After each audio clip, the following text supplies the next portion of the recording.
जय श्री कृष्ण। ओम नमः शिवाय। प्रिय भक्तगणों, आज मैं आपको वट सावित्री व्रत की कथा सुना रहा हूँ। धर्मराज युधिष्ठिर ने मार्कंडेय ऋषि से कहा, हे ऋषि श्रेष्ठ, मुझे अपने कष्टों की चिंता नहीं है, किंतु इस द्रौपदी के कष्ट को देखकर अत्यंत क्लेश होता है। जितना कष्ट यह उठा रही है, क्या और किसी अन्य पतिव्रता नारी ने कभी उठाया है? तब मार्कंडेय ऋषि बोले, हे धर्मराज, तुम्हारे इस प्रश्न के उत्तर में मैं तुम्हें पतिव्रता स्त्री की यानी पतिव्रता सावित्री की कथा सुनाता हूँ। एक देश के राजा का नाम अश्वपति था। उनकी कोई भी संतान न थी, इसलिए उन्होंने संतान प्राप्ति के लिए सावित्री देवी की बड़ी उपासना की। भगवान नारायण कहते हैं, नारद, जब राजा अश्वपति ने विधि पूर्वक भगवती सावित्री की पूजा करके इस स्त्रोत से उनका स्तवन किया, तब देवी उनके सामने प्रकट हो गई। उनका श्री विग्रह ऐसा प्रकाशमान था मानो हजारों सूर्य एक साथ उदित हो गए हों। साध्वी सावित्री अत्यंत प्रसन्न होकर हंसती हुई राजा अश्वपति से इस प्रकार बोली, मानो माता अपने पुत्र से बात कर रही हो। उस समय देवी सावित्री की प्रभा से चारों दिशाएं उद्भासित हो रही थीं। देवी सावित्री ने कहा, महाराज, तुम्हारे मन की जो अभिलाषा है उसे मैं जानती हूँ। तुम्हारी पत्नी के संपूर्ण मनोरथ भी मुझसे छिपे नहीं हैं, अतः सब कुछ देने के लिए मैं निश्चित रूप से प्रस्तुत हूँ। राजन, तुम्हारी परम साध्वी रानी कन्या की अभिलाषा करती है और तुम पुत्र चाहते हो, क्रम से दोनों ही प्राप्त होंगे। सावित्री नामक कन्या की उत्पत्ति, विवाह, सत्यवान की मृत्यु, इस प्रकार कहकर भगवती सावित्री ब्रह्मलोक में चली गईं और राजा भी अपने घर लौट आई। यहाँ समयानुसार पहले कन्या का जन्म हुआ। भगवती सावित्री की आराधना से प्रसन्न हुई लक्ष्मी की कला स्वरूपा उस कन्या का नाम राजा अश्वपति ने सावित्री रखा। वह कन्या समय अनुसार शुक्ल पक्ष के चंद्रमा के समान प्रतिदिन बढ़ने लगी। समय पर उस सुंदरी कन्या में नव यौवन के लक्षण प्रकट हो गए। अब उसके पिता राजा अश्वपति को उसके विवाह की चिंता होने लगी। एक दिन उन्होंने सावित्री को बुलाकर कहा कि पुत्री, तुम अत्यंत विदुषी हो, अतः अपने अनुरूप पति की खोज तुम स्वयं ही कर लो। पिता की आज्ञा पाकर सावित्री एक वृद्ध तथा अत्यंत बुद्धिमान मंत्री को साथ लेकर पति की खोज हेतु देश विदेश के पर्यटन के लिए निकल पड़ी। जब वह अपना पर्यटन कर वापस अपने घर लौटी तो उस समय सावित्री के पिता देवर्षि नारद के साथ भगवत चर्चा कर रहे थे। सावित्री ने दोनों को प्रणाम किया और कहा कि हे पिता, आपकी आज्ञानुसार मैं पति का चुनाव करने के लिए अनेक देशों का पर्यटन कर वापस लौटी हूँ। साल्व देश में भूमसेन नाम से विख्यात एक बड़े ही धर्मात्मा राजा थे, किंतु बाद में देववश वे अंधे हो गए। जब वे अंधे हुए उस समय उनके पुत्र की बाल्यावस्था थी। भूमसेन के अंधत्व तथा उनके पुत्र के बाल्यापन का लाभ उठाकर उसके पड़ोसी राजा ने उसका राज छीन लिया। तब से वे अपनी पत्नी एवं पुत्र सत्यवान के साथ वन में चले आए और कठोर व्रतों का पालन करने लगे। उनके पुत्र सत्यवान अब युवा हो गए हैं। वे सर्वथा मेरे योग्य हैं, इसलिए उन्हीं को मैंने पति रूप में चुना है। सावित्री की बातें सुनकर देवर्षि नारद बोले कि हे राजन, पति के रूप में सत्यवान का चुनाव करके सावित्री ने बड़ी भूल की है। नारद जी के वचनों को सुनकर अश्वपति चिंतित होकर बोले कि हे देवर्षि, सत्यवान में ऐसे कौन से अवगुण हैं जो आप ऐसा कह रहे हैं? इस पर नारद जी ने कहा कि राजन, सत्यवान तो वास्तव में सत्य का ही रूप है और समस्त गुणों का स्वामी है, किंतु वह अल्पायु है और उसकी आयु केवल 1 वर्ष ही शेष रह गई है। उसके बाद वह मृत्यु को प्राप्त हो जाएगा। देवर्षि की बातें सुनकर राजा अश्वपति ने सावित्री से कहा कि पुत्री, तुम नारद जी के वचनों को सत्य मानकर किसी दूसरे उत्तम गुणों वाले पुरुष को अपना पति के रूप में चुन लो। इस पर सावित्री बोली कि हे तात, भारतीय नारी अपने जीवन काल में केवल एक ही बार पति का वरण करती है। अब चाहे जो भी हो, मैं किसी दूसरे को अपने पति के रूप में स्वीकार नहीं कर सकती। सावित्री की दृढ़ता को देखकर देवर्षि नारद अत्यंत प्रसन्न हुए और उनकी सलाह के अनुसार राजा अश्वपति ने सावित्री का विवाह सत्यवान के साथ कर दिया। भूमसेन कुमार सत्यवान का उसने पति रूप में वरण किया, क्योंकि सत्यवान सत्यवादी, सुशील एवं नाना प्रकार के उत्तम गुणों से संपन्न थी। राजा ने रत्नमय भूषणों से अलंकृत करके अपनी कन्या सावित्री सत्यवान को समर्पित कर दी। सत्यवान भी ससुर की ओर से मिले हुए बड़े भारी दहेज के साथ उस कन्या को लेकर अपने घर चले गए। 1 वर्ष व्यतीत हो जाने के पश्चात सत्य पराक्रमी सत्यवान अपने पिता की आज्ञा के अनुसार हर्ष पूर्वक फल और ईंधन लाने के लिए अरण्य में गई। उनके पीछे पीछे साध्वी सावित्री भी गई। देववश सत्यवान वृक्ष से गिरे और उनके प्राण प्रयाण कर गए। मुने यमराज ने उनके अंगष्ट सदृश जीवात्मा को सूक्ष्म शरीर के साथ बांधकर यमपुरी के लिए प्रस्थान किया। तब साध्वी सावित्री भी उनके पीछे लग गई। संयमिनीपुरी के स्वामी साधु श्रेष्ठ यमराज ने सुंदरी सावित्री को पीछे पीछे आती देख मधुर वाणी में कहा। धर्मराज ने कहा, अहो सावित्री, तुम इस मानव देह से कहाँ जा रही हो? यदि पतिदेव के साथ जाने की तुम्हारी इच्छा है तो पहले इस शरीर का त्याग कर दो। मृत्यु लोक का प्राणी इस 5 भौतिक शरीर को लेकर मेरे लोक में ही जाने का अधिकारी है। साध्वी, तुम्हारा पति सत्यवान भारतवर्ष में आया था, उसकी आयु अब पूर्ण हो चुकी। अतएव अपने किए हुए कर्म का फल भोगने के लिए अब वह मेरे लोक को जा रहा है। प्राणी का कर्म से ही जन्म होता है और कर्म से ही उसकी मृत्यु भी होती है। सुख दुख भय और शोक ये सब कर्म के अनुसार प्राप्त होते रहते हैं।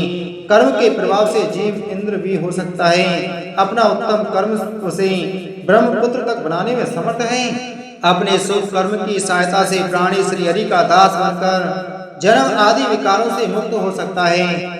संपूर्ण सिद्धि, अमृत तथा श्रीहरि के सालोक आदि 4 प्रकार के पद भी अपने शुभ कर्म के प्रभाव से मिल सकते हैं। देवता, मनु, राजेंद्र, शिव, गणेश, मुनीन्द्र, तपस्वी, क्षत्रिय, वैश्य, म्लेच्छ, स्थावर, जंगम, पर्वत, राक्षस, किन्नर, अश्वपति, अधिपति, वृक्ष, पशु, किरात, अत्यंत सूक्ष्म जंतु, कीड़े, दैत्य, मानव तथा असुर, ये सभी योनियां प्राणी को अपने कर्म के अनुसार प्राप्त होती हैं। इसमें कुछ भी संशय नहीं है। इस प्रकार सावित्री से कहकर यमराज मौन हो गए। भगवान नारायण कहते हैं, मुनि, पतिव्रता सावित्री ने यमराज की बात सुनकर परम भक्ति के साथ उनका स्तमन किया। फिर वह उनसे पूछने लगी। सावित्री ने पूछा, भगवान, कौन कार्य है? किस कर्म के प्रभाव से क्या होता है? कैसे फल में कौन कर्म हेतु है? कौन देह है और कौन देही है? अथवा संसार में प्राणी किसकी प्रेरणा से कर्म करता है? ज्ञान, बुद्धि, शरीरधारियों के प्राण, इंद्रियां तथा उनके लक्षण एवं देवता, भोक्ता, भोजेता, भोज, निष्कृति तथा जीव और परमात्मा, ये सब कौन और क्या है? इन सब का परिचय देने की कृपा कीजिए। धर्मराज बोले, साध्वी सावित्री, कर्म 2 प्रकार के हैं, शुभ और अशुभ। वेदोक्त कर्म शुभ हैं, इनके प्रभाव से प्राणी कल्याण के भागी होते हैं। वेद में जिनका स्थान नहीं है वह अशुभ कर्म नरकप्रद हैं। भगवान विष्णु की जो संकल्प रहित अहेतु की सेवा की जाती है उसे कर्म निर्मूल रूपा कहते हैं। ऐसी ही सेवा हरि भक्ति प्रदान करती है। कौन कर्म के फल का भोक्ता है और कौन निर्लिप्त, इसका यह उत्तर है। श्रुति का वचन है कि श्री हरि का जो भक्त है वह मनुष्य मुक्त हो जाता है। जन्म, मृत्यु, जरा, व्याधि, शोक और भय ये उस पर अपना प्रभाव नहीं डाल सकती। साध्वी, श्रुति में मुक्ति भी 2 प्रकार की बताई गई है जो सर्वसम्मत है। एक को निर्वाण प्रदा कहते हैं और दूसरी को हरि भक्ति प्रदा। मनुष्य इन दोनों के अधिकारी हैं। वैष्णव पुरुष हरि भक्ति स्वरूपा मुक्ति चाहते हैं और अन्य साधु जन निर्वाण प्रदा मुक्ति की इच्छा करते हैं। कर्म का जो बीज रूप है वही सदा फल प्रदान करने वाला है। कर्म कोई दूसरी वस्तु नहीं, भगवान श्री कृष्ण का ही रूप है। वे भगवान प्रकृति से परे हैं। कर्म भी इन्हीं से होता है क्योंकि वे उसके हेतु रूप हैं। जीव कर्म का फल भोगता है। आत्मा तो सदा निर्लिप्त ही है। देही आत्मा का प्रतिबिंब है, वही जीव है। देह तो सदा से नश्वर है। पृथ्वी, तेज, जल, वायु और आकाश ये 5 भूत उसके उपादान हैं। परमात्मा के सृष्टि कार्य में ये सूत्र रूप हैं। कर्म करने वाला जीव देही है, वही भोक्ता और अंतर्यामी रूप से भोजयिता भी है। सुख एवं दुख के साक्षात स्वरूप वैभव का ही दूसरा नाम भोग है। निष्कृति मुक्ति को ही कहते हैं। सदस्य संबंधी विवेक के आदि कारण का नाम ज्ञान है। इस ज्ञान के अनेक वेद हैं। घट घट आदि विषय तथा उनका वेद ज्ञान के वेदों के कारण कहा जाता है। विवेचन में शक्ति को बुद्धि कहते हैं। श्रुति में ज्ञान बीज नाम से इसकी प्रसिद्धि है। वायु के ही विभिन्न रूप प्राण हैं। इन्हीं के प्रभाव से प्राणियों के शरीर में शक्ति का संचार होता है, जो इंद्रियों में प्रमुख परमात्मा का अंश संयतात्मक कर्मों का प्रेरक प्राणियों के लिए दुर्निवार्य अनिरूप्य अदृश्य तथा बुद्धि का एक भेद है, उसे मन कहा गया है। यह शरीरधारियों का अंग तथा संपूर्ण कर्मों का प्रेरक है। यही इंद्रियों को विषयों में लगाकर दुखी बनाने के कारण शत्रु रूप हो जाता है और सत्कार्य में लगाकर सुखी बनाने के कारण मित्र रूप है। आंख, कान, नाम, त्वचा और जिह्वा आदि इंद्रियां हैं। सूर्य, वायु, पृथ्वी और वाणी आदि इंद्रियों के देवता कहे गए हैं। जो प्राण एवं देहादिकों का धारण करता है उसी की जीव संज्ञा है। प्रकृति से परे जो सर्वव्यापी निर्गुण ब्रह्म है उन्हीं को परमात्मा कहते हैं। ये कारणों के भी कारण हैं। ये स्वयं भगवान श्री कृष्ण हैं। वत्से, तुमने जो कुछ पूछा था वह सब मैंने शास्त्रानुसार बतला दिया। यह विषय ज्ञानियों के लिए परम ज्ञान में है। अब तुम सुखपूर्वक लौट जाओ। सावित्री ने कहा, प्रभु आप ज्ञान के अथाह समुद्र हैं। अब मैं इन अपने प्राणनाथ और आपको छोड़कर कैसे कहाँ जाऊं? मैं जो बातें पूछती हूँ उसे आप मुझे बताने की कृपा करें। जीव किस कर्म के प्रभाव से किन किन योनियों में जाता है?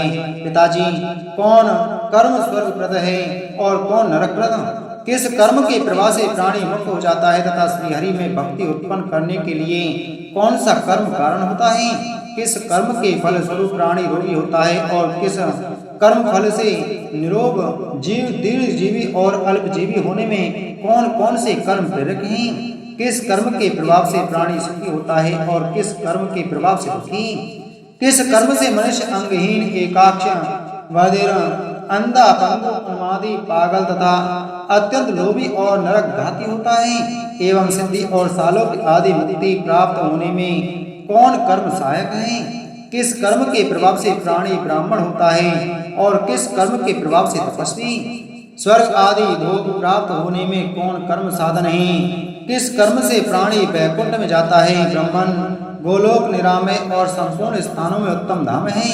किस कर्म के प्रभाव से उसकी प्राप्ति हो सकती है? कितने प्रकार के नरक हैं और उनकी संख्या कितनी और उनके क्या क्या नाम हैं? कौन किस नरक में जाता है और कितने समय तक वहाँ यातना भोगता है? किस कर्म के फल से पापियों के शरीर में कौन सी व्याधि उत्पन्न होती है? भगवान, मैंने ये जो प्रश्न किए हैं इन सब के उत्तर देने की आप कृपा करें। भगवान नारायण कहते हैं, नारद, सावित्री के वचन सुनकर यमराज के मन में बड़ा आश्चर्य हुआ। वे हंसकर प्राणियों के कर्म विपाक कहने के लिए उद्यत हो गए। धर्मराज ने कहा, प्यारी बेटी, अभी तुम हो तो अल्प वय की बालिका, किंतु तुम्हें पूर्ण विद्वानों, ज्ञानियों और योगियों से भी बढ़कर ज्ञान प्राप्त है। पुत्री, भगवती सावित्री के वरदान से तुम्हारा जन्म हुआ है।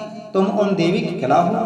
राजा ने तपस्या के प्रभाव से सावित्री जैसी कन्या रत्न को प्राप्त किया है। जिस प्रकार लक्ष्मी भगवान विष्णु के, भवानी शंकर के, राधा श्री कृष्ण के, सावित्री ब्रह्मा के, मूर्ति धर्म के, सतरूपा मनु के, देवहूति कर्दम के, अरुंधति वशिष्ठ के, अदिति कश्यप के, अहिल्या गौतम के, शची इंद्र के, रोहिणी चंद्रमा के, रति कामदेव के, स्वाहा अग्नि के, स्वदा पितरों के, संज्ञा सूर्य के, वरुणानी वरुण के, दक्षिण यज्ञ के, पृथ्वी वराह के और देवसेना कार्तिकेय के पास सौभाग्यवती प्रिया बनकर शोभा पाती हैं। तुम भी वैसे ही सत्यवान की प्रिया बनो। मैंने यह तुम्हें वर दे दिया। माँ भागे, इसके अतिरिक्त भी जो तुम्हें अभिष्ट हो वह वर मांगो। मैं तुम्हें सभी अभिलाषित वर देने को तैयार हूँ। सावित्री बोली, माँ भाग, सत्यवान के औरस अंश से मुझे 100 पुत्र प्राप्त हों, यही मेरा अभिलाषित वर है। साथ ही मेरे पिता भी 100 पुत्रों के जनक हों, मेरे ससुर को नेत्र लाभ हो और उन्हें पुनः राजश्री प्राप्त हो जाए, यह भी मैं चाहती हूँ। जगत प्रभु, सत्यवान के साथ में बहुत लंबे समय तक रहकर अंत में भगवान श्रीहरि के धाम में चले जाऊं, यह वर भी देने की आप कृपा करें। प्रभु, मुझे जीव के कर्म का विपाक तथा विश्व से तर जाने का उपाय भी सुनने के लिए मन में महान कौतूहल हो रहा है, अतः आप यह भी बतावें। धर्मराज ने कहा, महासाध्वी, तुम्हारे संपूर्ण मनोरथ पूर्ण होंगे। अब मैं प्राणियों का कर्म विपाक कहता हूँ, सुनो। भारतवर्ष में ही शुभ अशुभ कर्मों का जन्म होता है। यहीं के कर्मों को शुभ या अशुभ की संज्ञा दी गई है। यहाँ सर्वत्र पुण्य क्षेत्र है, अन्यत्र नहीं। अनंत प्राणी केवल कर्मों का फल भोगते हैं। पतिव्रते देवता, दैत्य, दानव, गंधर्व, यक्ष, राक्षस तथा मनुष्य ये सभी कर्म के फल भोगते हैं, परंतु सबका जीवन समान नहीं है। उनमें से मानव ही कर्म का जनक होता है, अर्थात मनुष्य योनि में ही शुभ अशुभ कर्म किए जाते हैं, जिनका फल सर्वत्र सभी योनियों के अंदर भोगना पड़ता है। विशिष्ट जीवधारी विशेषतः मानव ही सब योनियों में कर्मों का फल भोगते हैं और सभी योनियों में भटकते हैं। वे पूर्व जन्म का किया हुआ शुभ अशुभ कर्म भोगते हैं। शुभ कर्म के प्रभाव से वे स्वर्ग लोक में जाते हैं और अशुभ कर्म से उन्हें नरक में भटकना पड़ता है।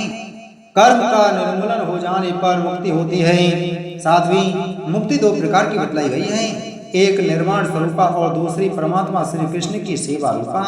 बुरे कर्म से प्राणी रोगी होता है और शुभ कर्म से आरोग्यवान।